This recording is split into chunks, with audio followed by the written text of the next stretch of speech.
तो 2022 का analysis start करते हैं। सबसे पहला क्वेश्चन ये बोल रहा है कि unsustainability in the production pattern is due to which of the following, कि जो प्रोडक्शन है वो अनसस्टेनेबल है किस कारण से। ठीक है, पहला बोल रहा है heavy dependence on the fossil fuel, तो हमेशा ही फॉसिल फ्यूल तो नेगेटिव ही है, तो उसके कारण अनसस्टेनेबल हो रहा होगा प्रोडक्शन। ठीक है, तो देन सेकेंड बोल रहा है कि limited availability of the resources, क्योंकि रिसोर्सेज है वो लिमिटेड है, तो इसलिए प्रोडक्शन है वो सस्टेन तरीके से नहीं चलेगी, अनसस्टेनेबल है, ये भी सही है। फिर एक्सपांसन ऑफ रिसाइकलिंग, तो रिसाइकलिंग करना तो अच्छी बात है ना, इन दोनों नेगेटिव टोन में है तो इसको भी नेगेटिव टोन होना चाहिए, ये पॉजिटिव इधर क्या कर रहा है, तो एक्सपांसन ऑफ रिसाइकलिंग तो अच्छी चीज़ है, इससे तो प्रोडक्शन और सस्टेनेबल हो जाएगा, तो थर्ड वाला हटा दो, तो 1 and 2 will be correct. Then यहाँ पर बोल रहा है कि developed countries can support developing countries transition to sustainable human development by, तो जो डेवलप्ड कंट्रीज है वो सपोर्ट करेंगी डेवलपिंग कंट्रीज को ट्रांजिशन करने में सस्टेनेबल ह्यूमन डेवलपमेंट में, बाई कैसे करेगी, making clean energy sources available at low cost, तो डेवलपिंग कंट्रीज़ को एनर्जी सोर्सेज है उसको लो कॉस्ट पे अवेलेबल करा के, तो ऐसे ही यही तो मेन रीज़न है ना कि डेवलपिंग कंट्रीज़ नहीं कर पा रही है जो सस्टेनेबल तरीका है उसको अडॉप्ट, क्योंकि बहुत ज़्यादा कॉस्टली है जो भी क्लीन एनर्जी का सोर्सेस है वो, तो हेल्प करेंगे डेवलप्ड कंट्री तो हो जाएगा और पैसेज पढ़ के और क्लियर हो जाएगा। देन सेकंड ये बोल रहा है कि providing loans for improving their public transport at nominal interest rate, तो पब्लिक ट्रांसपोर्ट है क्योंकि वो महंगा है इसलिए लोग यूज़ नहीं करते, तो अगर डेवलप्ड कंट्री से वो उसको नॉमिनल रेट में प्रोवाइड कर दे तो ये तो थोड़ा पीपल सेंट्रिक है ना, तो सही हो जाएगा। ठीक है, थर्ड ये बोल रहा है कि encouraging them to change their production and consumption pattern, तो ये प्रैक्टिकल नहीं है कि उनका जो, क्योंकि बहुत सारी डेवलपिंग कंट्रीज़ क्या कर रही है, डिफॉरेस्टेशन ये सब इकोनॉमिक ग्रोथ के लिए कर रही है, लेकिन उनका जो प्रोडक्शन का पैटर्न कंजम्पशन पैटर्न सब कुछ चेंज नहीं हो पाएगा, तो धीरे धीरे अडॉप्ट करवाना पड़ेगा उनको, तो ये बहुत ज़्यादा रैशनल स्टेप नहीं है। ठीक है, तो पैसेज पढ़ के ये और आसानी से एलिमिनेट कर पाएंगे हम। फिर यहाँ पे बोल रहा है according to the passage given above deforestation and denudation will ultimately lead to which one of the following, अगर डिफॉरेस्टेशन हम करते हैं या डेन्यूटेशन होता है तो क्या होगा, depletion of the soil resource, yes, क्योंकि जो फॉरेस्ट होता है वो सॉइल को बाइंड करके रखते हैं, ग्रैब करके रखते हैं, अच्छा से ग्रास्पिंग पावर होता है, तो अगर डिफॉरेस्टेशन हो गया तो सॉइल रिसोर्स है वो डिप्लीट होना चालू हो जाएगा। सेकेंड चीज़ ये बोल रहा है कि shortage of land for common man है उनके लिए लैंड शॉर्ट हो जाएगा डिफॉरेस्टेशन के लिए बोल रहा है, बट ये तो उल्टा नहीं बोल रहा है कि अगर डिफॉरेस्टेशन करेंगे तो लैंड तो ज़्यादा अवेलेबल हो जाएगा ना मैन के लिए, तो ये तो गलत है। थर्ड क्या बोल रहा है lack of water for cultivation, तो डिफॉरेस्टेशन होगा तो लैक ऑफ वाटर जरूर होगा, क्यों पता है, क्योंकि रूट्स के थ्रू ही जो वाटर है वो पर्कुलेट करते जाता है तो ग्राउंड वाटर रिचार्ज होता है, बट अगर क्या होगा अगर हम डिफॉरेस्टेशन कर देंगे तो ये चीज़ तो होगी ही नहीं, तो आप कल्टीवेशन के लिए पानी यूज़ कहाँ से करोगे, इसलिए। फिर आगे यहाँ पर बोल रहा है which one of the following statement best reflects the message of the author of the passage, तो we assume that in a democracy any politician is qualified to administer a state, हम अज्यूम कर लेते हैं democracy में कि कोई भी politician है वो क्वालिफाइड होता है एडमिनिस्टर करने में स्टेट में, फिर ये तो एक्सट्रीम नहीं है, पैसेज पढ़ के समझ आएगा। फिर politician should be selected from those trend in administration, तो पॉलिटिशियन जो एडमिनिस्ट्रेशन में ट्रेंड है उन्हीं को ही आना चाहिए, बट ऐसा ज़रूरी नहीं है ना कि जो एडमिनिस्ट्रेशन में अच्छे हैं वो पॉलिटिशियन भी अच्छे हो, है ना, तो यहाँ पर ये दिक्कत है। Then we need to devise a method barring incompetence from public office, generally मैंने ऐसा देखा कि हमको ये करने की आवश्यकता है वाला हो जाता है ना, we need to do this, वैसा वाला सही होता है, तो अब यहाँ पर से ऑब्जर्व करना चालू करेंगे नीड टू वाला। ठीक है, इस चीज़ की आवश्यकता है टाइप। ओके, फिर as voters select their administrators, the eligibility of the politicians to administer a state cannot be questioned. This can not be question, ऐसा वाला एक्सट्रीम हो जाता है कि तुम एक बार मतलब वोटर के पास तो ये राइट है ना कि सेलेक्ट किया उन्होंने एडमिनिस्ट्रेटर, तो एलिजिबिलिटी है पॉलिटिशियन के एडमिनिस्टर करने की, क्वेश्चन ही नहीं कर सकते तुम, तो ये तो नहीं है सही, है ना। फिर next question, methodology adopted in India to count the poor debatable, तो मेथडोलॉजी है इंडिया में जो अडॉप्ट की जाती है पुअर को काउंट करने के लिए वो डिबेटेबल क्यों है, there is some confusion regarding what should constitute the poverty line. तो पैसेज पढ़ के समझ आएगा कि क्या कन्फ्यूजन है या नहीं है। There are wide diversity in the condition of the rural and urban poor. बहुत ज़्यादा डाइवर्सिटी है बोल रहा है रूरल एंड अर्बन पुअर, लेकिन वही देखना है कि पैसेज में सिर्फ पावर्टी की बात की गई है कि रूरल पुअर अर्बन पुअर। जब तक पैसेज में सिर्फ पावर्टी की बात की गई तब तक हम खुद से एज्यूम नहीं करेंगे कि रूरल पुअर अलग अर्बन पुअर अलग की बात कर रहा है, ठीक है। तो डिफरेंट फ्रेजेस यूज़ करेगा अदर देन पैसेज तो रॉन्ग होगा, ठीक। There is no uniform global standard for measuring income poverty. कोई यूनिफॉर्म ग्लोबल स्टैंडर्ड ही नहीं है बोल रहा है। अब पैसेज पढ़ के समझ आएगा कि सच में कोई यूनिफॉर्म ग्लोबल स्टैंडर्ड है या नहीं है। It is based on the proposition of the poverty as meagre income और बाइंग कैपेसिटी। तो इसको तो बिना पैसेज पढ़े नहीं हो सकता, कोई ऑप्शन एलिमिनेट। फिर why the income poverty only one measure of counting the poor. क्यों जो इनकम पावर्टी है वो ओनली वन मेजर है पुअर को काउंट करने का बोल रहा है। It talks of only one kind of deprivation ignoring all other. तो ये भी हो सकता है कि सिर्फ एक ही टाइप का डेप्रिवेशन को काउंट करता है और बाकी को इग्नोर कर देता है। फिर other deprivation in a human life have nothing to do with lack of purchasing power. ऐसा वाला तो नहीं ही होता है कि जो डेप्रिवेशन है ह्यूमन लाइफ का उसका कुछ लेना देना नहीं है परचेसिंग पावर से। तो भाई परचेसिंग पावर नहीं है इसलिए तो ह्यूमन लाइफ में डिप्राइव्ड है ना, तो ऐसे कैसे कुछ लेना देना नहीं होगा, तो ये तो गलत हो जाएगा। Income poverty is not a permanent condition, it changes from time to time. Income में जो पावर्टी है वो परमानेंट कंडीशन नहीं है, बात तो ठीक है, लेकिन क्या पैसेज इसकी बात कर रहा है कि टाइम टू टाइम चेंज होता रहता है। फिर इनकम पावर्टी रिस्ट्रिक्ट करता है human choices only at a point of time. Income poverty है वो रिस्ट्रिक्ट कर देता है ह्यूमन की चॉइसेस को एक पॉइंट ऑफ टाइम में। तो अगेन पैसेज पढ़ के ही होगा। What does the author mean by poverty of a life. Poverty of a life से ऑथर का क्या मतलब है। All deprivation in a human life which stem not only from lack of income but lack of real opportunities. तो वो सारे deprivation जो human life में हैं जो कि स्टेम होते हैं ना सिर्फ लैक ऑफ इनकम से बल्कि लैक ऑफ रियल अपॉर्चुनिटी नहीं मिल पाने के कारण भी, तो उन सब को मिला के पावर्टी ऑफ अ लाइफ बनता है। Empower is the state of poor people in rural and urban area. तो पढ़ के ही समझ आएगा। Missed opportunities in diverse personal circumstances, material as well as non-material deprivation in a human life which restrict human choices permanently। तो again ये तो ऐसे तो एलिमिनेट नहीं होगा क्योंकि कुछ भी एक्सट्रीम या फिर ऑड नहीं दिया हुआ है। यहाँ पर देखते हैं based on the above passage the following assumptions have been made. क्या अज्यूम किया जा सकता है। Development of agriculture technology is confined to developed countries. तो क्या ऐसा है कि एग्रीकल्चर टेक्नोलॉजी सिर्फ डेवलप्ड कंट्रीज ही यूज़ कर रही है और डेवलपिंग कंट्रीज यूज़ ही नहीं कर रही है, तो ऐसा तो नहीं होगा। पैसेज पढ़ के भी समझ आ जाएगा हमको। फिर agriculture technology is not adopted in developing countries. Agriculture technology adopt ही नहीं कर पाते हैं, मतलब अडॉप्टेड नहीं है डेवलपिंग कंट्रीज़ में, तो अगेन गलत हो जाएगा। पैसेज पढ़ के और क्लियरली हमको समझ आएगा। अब यहाँ पे अजम्पशन बोल रहा है poor countries need to bring about change in their existing farming techniques. Again need to वाला बोला तो इस चीज़ की आवश्यकता है बोल रहा है, मतलब करना ही है नहीं बोलता। तो यहाँ पर क्या बोल रहा है पुअर कंट्रीज़ है उनको ब्रिंग करने की ज़रूरत है। Poor countries need to bring about change in their existing farming technique. अपना जो एग्जिस्टिंग फार्मिंग टेक्निक्स है उनको चेंज करने की आवश्यकता है।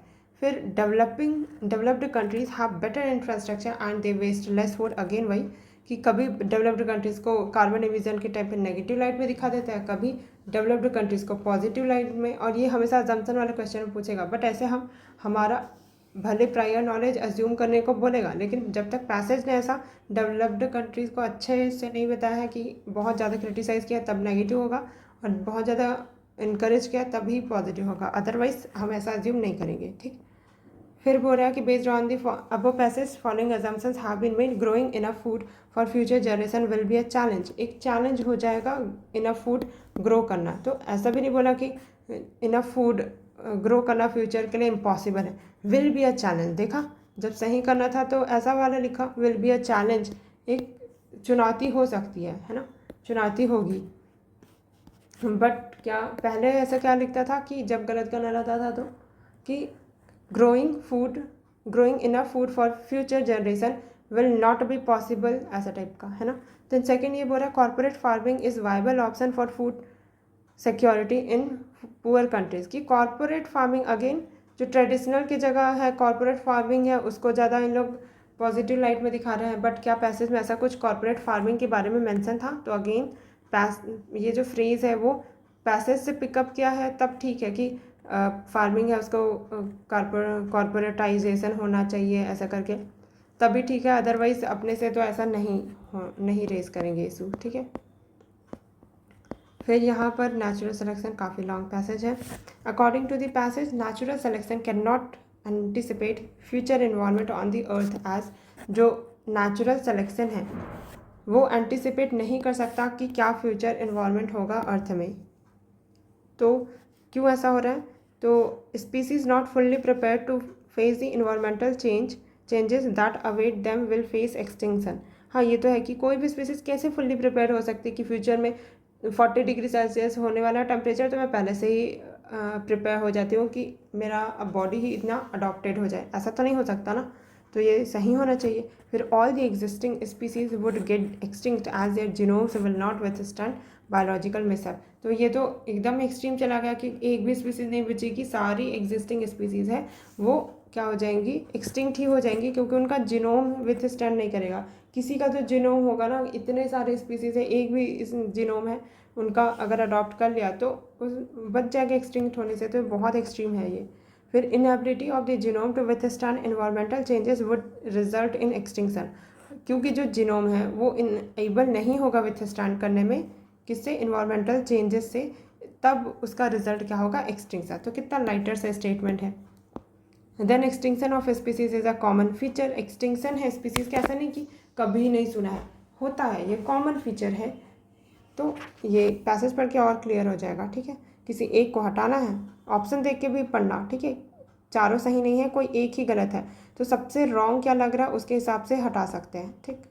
फिर the passage suggest the Darwinian theory of evolution is not a theory at all, because क्यों डार्विन की थ्योरी है वो थ्योरी ऑफ इवोल्यूशन है वो थ्योरी नहीं है, क्यों, it does not satisfy the creationist doctrine, extinction is a function of the environment and biological assault, there is no evidence to refute it, existence of organism is attributed to a creator। तो again passage पढ़ के समझ आएगा कि क्या था ये। With reference to the passage, the following assumptions have been made. Only species that have ability to overcome environmental catastrophe will survive and perpetuate। ये तो कितना सही सी बात है कि वही स्पीसीज सर्वाइव कर पाएंगे ना जिनके पास एबिलिटी होगी कि वो ओवरकम कर पाएंगे कैटास्ट्रॉफी से। Then more than 90% of the species on the earth are in danger of getting extinct due to drastic changes in the environment. तो अगेन जो पैसेज में डेटा दिया हुआ है उसको अच्छे से पढ़ना कि उसमें एक्सटिंक्ट हो चुके हैं बोला है या होने वाले हैं बोला। तो इस वाले पैसेज का मुझे याद है कि पैसेज में बोला था कि 90% से ज़्यादा स्पीसीज एक्सटिंक्ट हो चुके हैं अब तक, और यहाँ पे ऑप्शन में क्या बोलने लगा कि मोर देन 90% ऑफ द स्पीसीज है अर्थ के वो डेंजर में, खतरे में है कि एक्सटिंक्ट हो जाएंगे। भाई पैसेज ने बोल दिया कि वो एक्सटिंक्ट हो चुके हैं, अब क्या तुम बोल रहे हो कि खतरा है ना। फिर third, Darwin's theory explains all the natural phenomena. ऐसी कैसे ही पूरा नेचुरल फिनोमेना को डार्विन की एक ही थ्योरी बता देगी, नहीं हो सकता ना, बहुत सारी थ्योरीज है साइंस में, फिर बायो में बहुत सारे, सिर्फ डार्विन थ्योरी कैसे एक्सप्लेन कर सकती है सारा कुछ। फिर which one of the following में क्रक्स देखना है हमको पैसेज का। तो people should be persuaded to continue with the mainly Indian traditional cereal based diets. Again passage में ना पता है इसमें सीरियल बेस्ड डाइट के बारे में कुछ बताया नहीं था। हाँ, वो डाइट की कमी निकाला था लेकिन सीरियल बेस्ड डाइट के बारे में नहीं बताया था। तो ये वाला अपने से दिया हुआ सॉल्यूशन सही नहीं होगा। Second, India needs to focus on developing agriculture productivity and capacity for more energy generation in coming year. ज़्यादा एनर्जी जनरेशन करने की ज़रूरत है हमको, ऐसा बोलेगा। फिर modern technological development result in the change of cultural and social behaviour of the people. क्योंकि मॉडर्न टेक्नोलॉजी का डेवलपमेंट हो रहा है तो इसका रिजल्ट क्या होगा, चेंज होगा कल्चरल एंड सोशल बिहेवियर लोगों का। तो पैसेज पढ़ के समझ आएगा कि क्या बात हो रहा था। Water management practice in India need to change dramatically in the coming years. Again यहाँ पे नीड टू बोला, भले ड्रामेटिकली था यहाँ पर, उसके बावजूद नीड टू वाला सही हुआ। तो 3 जगह अभी तक हमने नीड टू वाला देखा कि वो सही था, तो अब हम ये लिख सकते हैं कि नीड टू वाला वर्ड है। तो अगर वो हमारे पढ़ने के बाद ना, ऐसे नहीं कि नीड टू दिखा और सही मार दिया, पढ़ने के बाद अगर बाकी सब में कन्फ्यूज़न है कि और लास्ट में 2 में फर्स्ट है तो नीड टू के साथ जाना बेटर ऑप्शन है, ठीक है। कहाँ गया ये, एक और जगह था ना, वो शायद ना लास्ट ईयर वाले में देखा था मैंने, मुझे याद नहीं है, कहीं पर और मिलेगा तो देखेंगे। 2 जगह तो हो गया, 1 जगह और पढ़ा था। ओके, फिर आगे बढ़ते हैं।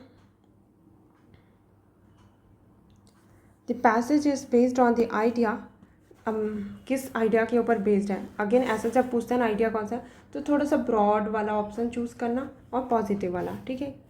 Man should not work hard, ऐसा तो किसी भी पैसेज का क्रक्स नहीं हो सकता कि तुमको हार्ड वर्क नहीं करना चाहिए। एग्जामिनर हमको ये तो नहीं बोलने वाला है इतना टफ क्वेश्चन पेपर दे के कि तुमको हार्ड वर्क नहीं करना चाहिए, नहीं, that would never be correct. Then second, the great evil of our age is over strain.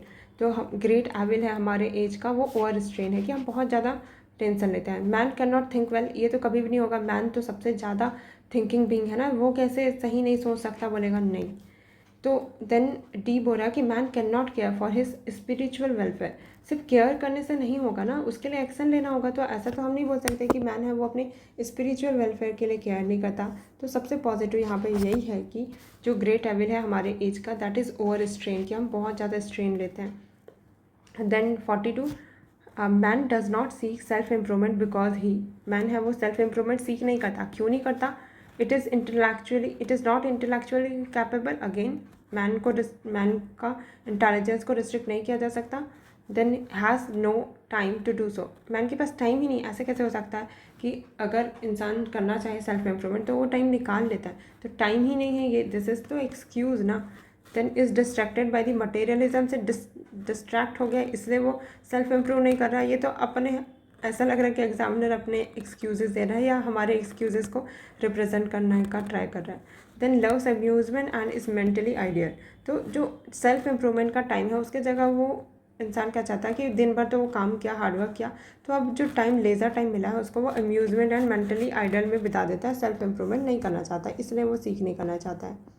Then which one of the following would invariably happen in a country when the demographic dividend has begun to operate? तो क्या चीज़ होगी जो होगी ही होगी, invariably, कुछ भी हो जाए ये चीज़ तो होगी ही होगी। डेमोग्राफिक डिविडेंड अगर कहीं पर का इंक्रीज होना बिगिन हो गया, मतलब demographic dividend has begin, the number of illiterate people will decrease. जो इलिटरेट पीपल है ये डिक्रीज होगा, ऐसा डेमोग्राफिक डिविडेंड का ही डेफिनेशन नहीं है। डेमोग्राफिक डिविडेंड में क्या होता है, वर्किंग एज पॉपुलेशन होता है ना, 15 to 64 ईयर के पॉपुलेशन में इंक्रीज होना इज़ दी डेमोग्राफिक डिविडेंड, ना कि कौन लिटरेट होगा कौन इलिटरेट। तो ये तो नहीं होगा अगर हम बिना पैसेज पढ़े कर रहे हैं तो। Then the ratio of very old and very young will decrease for a while. हाँ, यही तो हो रहा है ना, देखो बहुत यंग वाले, मतलब कि डेमोग्राफिक डिविडेंड 15 to 64 है, इसके नीचे वाले हैं वो वेरी यंग है 0 to 14, इससे ज़्यादा वाले हैं वो वेरी ओल्ड है। तो इन दोनों का नंबर डिक्रीज़ होगा तभी ना इधर इंक्रीज़ होगा, है ना। तो ratio of very old and very young will decrease for a while, थोड़े समय के लिए। Population growth rate will quickly stabilise, population growth है एकदम क्विकली स्टेबलाइज ही हो जाएगा बोल रहा। नहीं भाई, यहाँ पर ऐसा पॉपुलेशन है वो क्विकली स्टेबलाइज नहीं होता है, धीरे धीरे कई साल लग जाते हैं, कई डिकेड लग जाते हैं स्टेबलाइज होने में पॉपुलेशन को। Then with reference to the passage, which of the following inference can be drawn? Demographic dividend is an essential condition for a country to rapidly increase its demographic economic growth rate. अब यहाँ पे ये essential condition को examiner ने क्यों introduce किया है भाई, गलत कराने के लिए। क्योंकि अगर हम सिर्फ इतना बोले ना कि डेमोग्राफिक डिविडेंड है वो क्या है, किसी कंट्री के लिए ज़रूरी है, मतलब किसी कंट्री है उसके लिए ज़रूरी बोलेंगे तो यही हो जाएगा कि रैपिडली इंक्रीज़ करना है तो increase its economic growth rate. But वही है ना कि डेमोग्राफिक डिविडेंड होगा तभी ही तुम इकोनॉमिक ग्रोथ रेट कर पाओगे, ऐसा तो नहीं है। क्योंकि कुछ कंट्रीज़ है, जैसे जापान में तो डेमोग्राफिक डिविडेंड वाला एज वाले पॉपुलेशन नहीं है, लेकिन फिर भी उनकी कंट्री का इकोनॉमिक ग्रोथ रेट है वो हाई है। और कुछ कंट्रीज ऐसी है जिनका बहुत ज़्यादा रैपिड इंक्रीज़ कर रहे हैं, लेकिन वहाँ पर डेमोग्राफिक डिविडेंड ऐसा तो एज सच है नहीं। तो वही कि डेमोग्राफिक डिविडेंड ही होगा तभी तुम रैपिडली इंक्रीज कर पाओगे इकोनॉमिक ग्रोथ, तो ये नहीं है, एक्सट्रीम है, ये कट करो। Promotion of higher education is an essential condition for a country for its rapid economic growth. Higher education को प्रमोट करने से रैपिड इकोनॉमिक ग्रोथ हो जाएगा, ऐसा ज़रूरी नहीं है भाई, स्किल्स भी तो डालने होंगे, सिर्फ एजुकेट करने से नहीं होने वाला है। तो अगर बोल रहा है कि इसेंशियल कंडीशन मतलब यही ही होगा, इसके अलावा नहीं, मतलब ये तो होना ही पड़ेगा। तब जाके ये होगी चीज़। तो कोई भी ऐसा केस मिल गया जिसके कारण ये जहाँ पर ये केस सेटिस्फाई नहीं कर रहा होगा तो गलत हो जाएगा। तो यहाँ पर ध्यान रखना, जहाँ पे इसेंशियल कंडीशन बोल रहा है तो एकदम अच्छे से पढ़ के करना कि सच में क्या यही इसेंशियल कंडीशन है या नहीं। तो वहाँ पर फोकस के साथ पढ़ना है, ऐसे नहीं कि रॉन्ग ही कर देना। मोर फोकस के साथ पढ़ना है कि हो सकता है कि गलत हो, कि इसके बिना नहीं होगा तो क्या होगा, ऐसा टाइप। ओके, फिर आगे, विच of the following statement best reflects underlying tone. क्या बेस्ट रिफ्लेक्ट कर रहा है underlying tone? Only an educated population can best make use of the benefit of the economic progress का सिर्फ एजुकेटेड पॉपुलेशन ही best use कर सकती है। तो वही पैसेज पढ़ के समझ आएगा। All economic development should be aimed at the creation of the leisure. ऐसा तो नहीं होगा कि हम पूरा इकोनॉमिक डेवलपमेंट अपने क्रिएशन ऑफ लेजर के लिए कर रहे हैं। तो आलस को तो वैसे भी अच्छी चीज़ नहीं देखी जाती है, तो उसके बारे में कैसा होगा कि एग्जामिनर ये बोले कि लेज़र के लिए हम सारे इकोनॉमिक डेवलपमेंट करें, तो नहीं होना चाहिए। And increase in the educated population of a country leads to increase in the happiness of the people. अगर एजुकेटेड पीपल ज़्यादा हो जाएंगे तो हैप्पीनेस बढ़ जाएगी। ये हम सर्टेनिटी के साथ नहीं बोल सकते ना। अभी हम यूपीएससी की तैयारी कर रहे हैं तो बहुत ज़्यादा एजुकेटेड तो हो ही गए हैं एक लेवल पे। Are you happy? इसी से जवाब मिल जाएगा कि सी सही हो गया या नहीं। ठीक है। Then D, use of machines should be encouraged in order to create a large leisured population. Machine है उनका यूज़ इनकरेज करना चाहिए हमको in order to create a large leisured population के लिए। मतलब मशीन का यूज़ हमको करना चाहिए ताकि लेज़र मिले पॉपुलेशन को। ऐसा देखेंगे पैसेज पढ़ के। वैसे तो ऐसा तो टोन वाला कभी आंसर होता नहीं है। Then with reference to the passage, which one of the following statement is correct? It is not possible for adults to feel thrilled by the presents. ऐसा तो हो ही नहीं सकता कि एक भी एडल्ट अगर खुश हो गए तो गलत। There can be more than one reason why adults feel less thrilled by presents. यही सही है कि एक रीज़न नहीं, मल्टीपल रीज़न हो सकते हैं ना एक रीज़न के अलावा कि क्यों वो खुश नहीं होता किसी प्रेजेंट को देख के। The author does not know why adults feel less thrilled by presents. तो वही बताना कि ऑथर ने कुछ रीज़न बताया है क्या? अगर नहीं बताए हैं तो ऑथर को नहीं पता है, अगर बताए हैं तो ऑथर को पता है, लेकिन ऑप्शन उसको अलग दिशा में दिखा रहा है। फिर adults have less capacity to feel the joy of loving and being loved. Again कि एडल्ट्स के पास क्या बड़े होने के बाद कैपेसिटी कम हो जाती है खुश होने की या बीइंग लव्ड होने की? नहीं ना। फिर the author of the passage is against. जो ऑथर है पैसेज का वो किसके अगेंस्ट है? Worrying too much about the past and future, इसके अगेंस्ट तो हो ही सकते हैं, है ना, कि बहुत ज़्यादा सोचना पास्ट के बारे में फ्यूचर के बारे में, ये this is not right. Then being in the habit of thinking about presents, present के बारे में सोचते रहना इसके अगेंस्ट है। या not being thrilled by new things है, तुम क्यों थ्रिल्ड नहीं होते, इस बात के अगेंस्ट है। या giving and receiving of joy only partially, तो ये पैसेज पढ़ के समझ आएगा। आगे देखते हैं। विच one of the following implied by the passage, क्या इम्प्लीकेशन है पैसेज का? Most of the people do not accumulate money for their needs. ज़्यादातर लोग अपने नीड के लिए अक्यूमुलेट करते ही नहीं मनी, तो किसके नीड के लिए करते हैं? ये तो प्रैक्टिकली भी पॉसिबल नहीं है।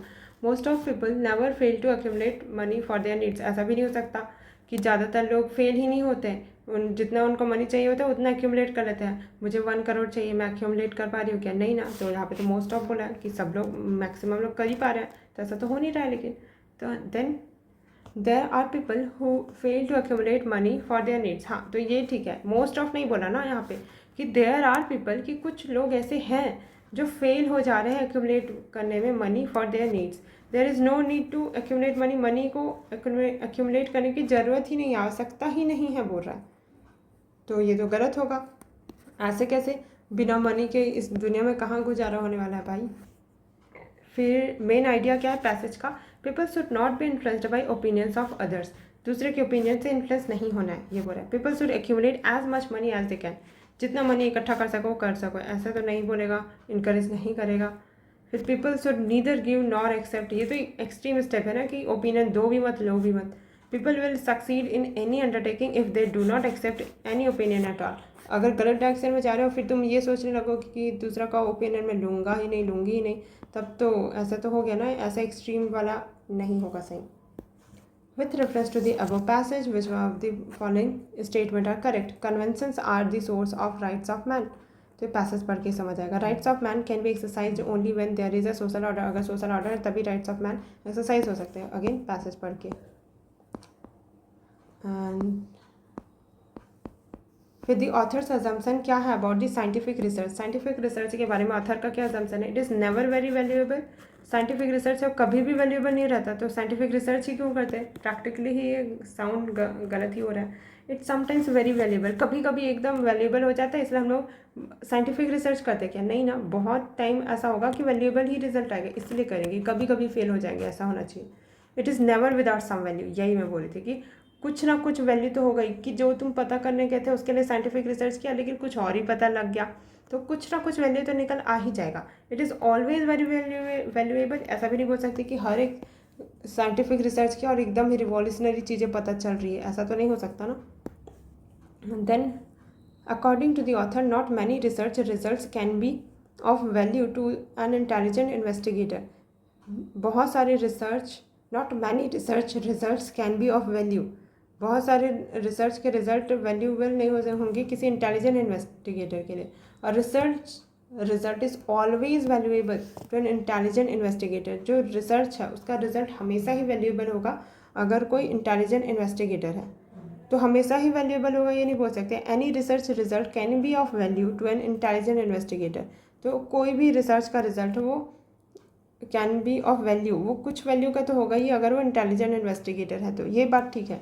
हमेशा ही वैल्यूएबल होगा नहीं बोल सकते, लेकिन कुछ वैल्यू तो होगा ही, जो अगर कोई इन्वेस्टिगेटर है वो इंटेलिजेंट है तो कुछ ना कुछ वैल्यू निकाल ही लेगा उस रिसर्च से। दंडी बोल रहा है कि research result must always be some value to an intelligent investigator, ये तो इंटेलिजेंट इन्वेस्टिगेटर को ही बोल रहा है कि तुम्हारे लिए कुछ वैल्यू का तो कोई भी रिसर्च होगा ही होगा, तो ये तो अलग ही चल रहा है। फिर which one of the following best reflects a practical rational lasting solution, constructing huge concrete storage tank and canal across the country, वही कि कोई भी चीज़ अक्रॉस द कंट्री कर रहा है तो ये क्या प्रैक्टिकल है, रैशनल है और लंबा सॉल्यूशन है। फिर changing the cropping pattern and farming practices को चेंज करने से क्या होगा? फिर interlinking of the river across the country, buffer stocking of water through dams and recharging aquifer, हमेशा ये देखा जाता है कि ग्राउंड वाटर्स का रिचार्ज करना लॉन्ग लास्टिंग सॉल्यूशन है, क्योंकि अगर तुम डैम वगैरह बनाओगे तो सस्टेनेबिलिटी भी है और प्रैक्टिकल भी देखना पड़ेगा कि रैशनल है भी या नहीं, और पूरे अक्रॉस द कंट्री तुम ये करने वाले हो तब तो और ज़्यादा हो जाएगा, है ना। तो पैसेज पढ़ के डिसाइड करना, ऐसा नहीं कि कहीं पर भी इंटरलिंकिंग ऑफ रिवर कर ही नहीं सकते, ऐसा भी नहीं है, पर क्या वो पैसेज के अलाइनमेंट में है वो बात डिपेंड करती है, ठीक है। तो इसके साथ 2022 ख़त्म, 2021 को करेंगे स्टार्ट।